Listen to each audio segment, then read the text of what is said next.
Welcome to Mac and Jack Talks NBA.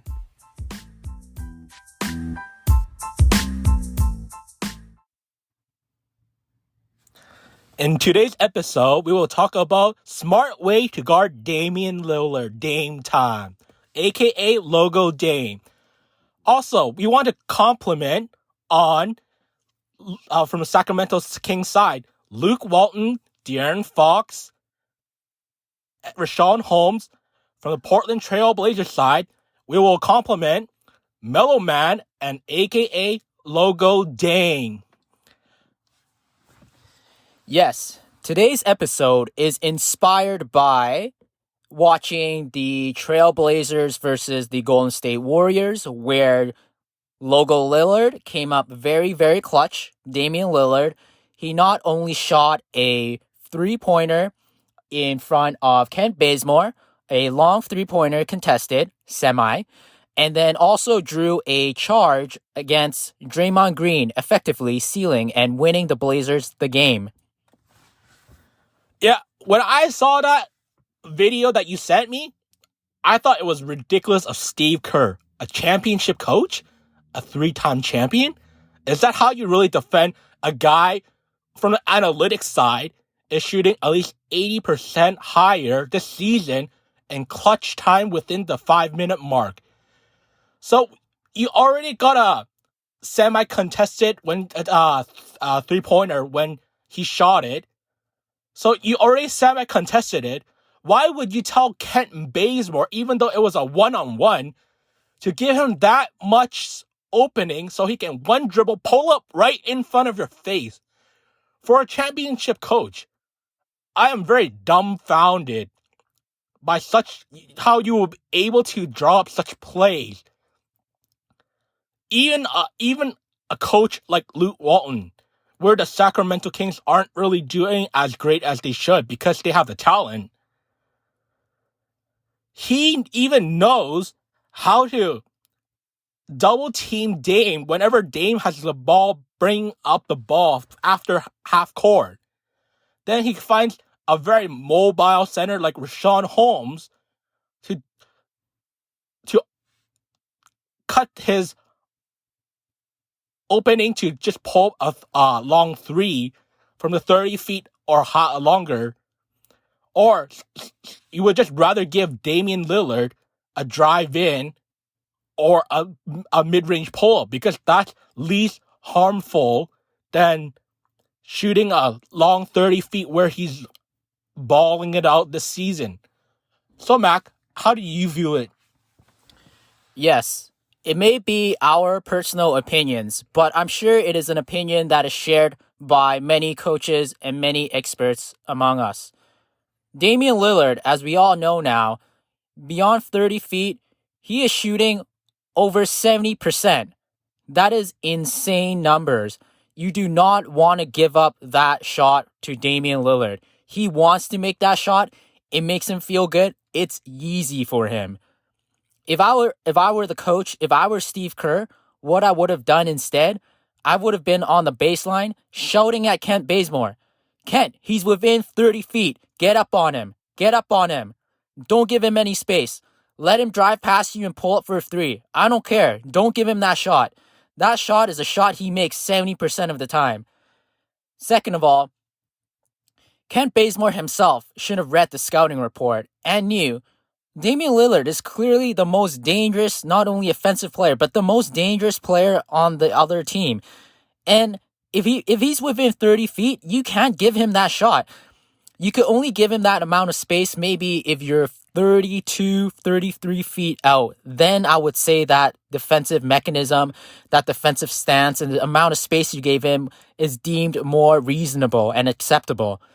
I'm just guessing a lot of players and a lot of coaches do not spend enough time to really drill in the head, or they're not used to defending players that could shoot from beyond the 30 feet from behind the arc. And I guess really there's only Damian Lillard that's consistently making that shot. But that is something you have to be aware in the back of your mind. If you want to be a championship or a far-reaching, deep into the playoffs, contending team, these are some things these are the types of details you need to keep in mind. So in comparison and contrasting the coaching styles of Steve Kerr from the Golden State Warriors and Luke Walton's of the Sacramento Kings, we saw that Luke Walton's defensive schemes against Damian Lillard was a lot better and something that we actually approve of and recommend. As Jack has said, you would run him off whenever he's within 30 feet, and you'd rather let him drive in. And Damian Lillard did kill the Sacramento Kings a lot with a lot of drive-ins. But with the drive-ins, he has contact. He has to finish through contact. It's a lot tiring for him. And he has to do acrobatic moves to move against a help defender, shield the ball away from him. And he doesn't make it all the time. He's definitely not making over 70% plus. And that's not something he actually wants. It's easier for him to pull up again from that long range. So this is why we want to give a shout out to Luke Walton in having that great defensive scheme. And Rashawn Holmes as well, a great help defender. Or as Shaquille O'Neal, I think, called him John? What do you think, Jack? Yeah, so let's give a little bit of stats. We all know the current rating for the defensive rating. Sacramento is dead last in the defensive rating. Team 30th. So if a team 30th is able to defend better than a top 10 defensive rating team like the Golden State Warriors, who has a great defensive player like Draymond Green, a champion. I find that ridiculous that not even Draymond, who talks too much smack, tell Kent Bazemore to go up closer. For a guy who takes pride on the defensive end, who leads the defensive side of the Golden State Warriors side, you don't even say anything to your teammate like Ken Bazemore. What you doing, bro? That's clearly ridiculous. So, Sacramento Kings. What I saw was Sacramento Kings' approach on defending Dame was, as Nelson stated, very aggressive. Once he brings pass up the ball half court, they start already pressuring him by shadowing him, by finding a mobile big guy to start, just shadowing, make sure that you kind of hint that you're not going to be able to pull up from the 30 feet above farther that easily. So you either drive it in or take a mid-range, which, as Nelson stated, Damian Lillard took advantage of it. I would rather give Dame the drive-in because then you can wear and tear his body rather than giving him those practice 30 feet jumpers. You gotta give credit to De'Aaron Fox too. De'Aaron Fox on the offensive end was also killing the Portland Trail Blazers because they had no response to that.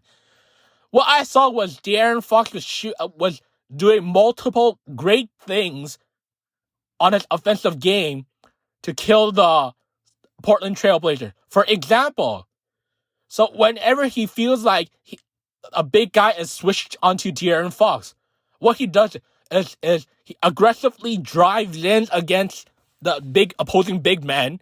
Then either he floats it up or he lays it in. And then whenever a guard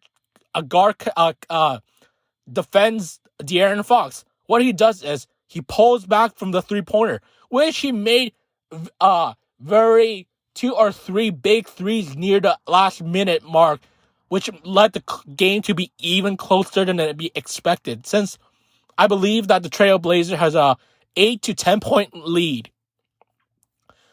And then I also want to give a good shout out on Luke Walton and his coaching staff. They prepared against the Portland Trail Blazers really well, because besides only Damian Lillard bringing them back in, Robert Covington wasn't really doing that well. And Enes Kanter was also dominating inside, which is acceptable because the Sacramento Kings have no true big men to bang against offensive paint beasts like Enes Kanter, a very old school kind of center. So I would rather give Enes Kanter those paint points, And I also want to give a shout out to a 35 to 36-year-old Mellow Man. He is still killing it.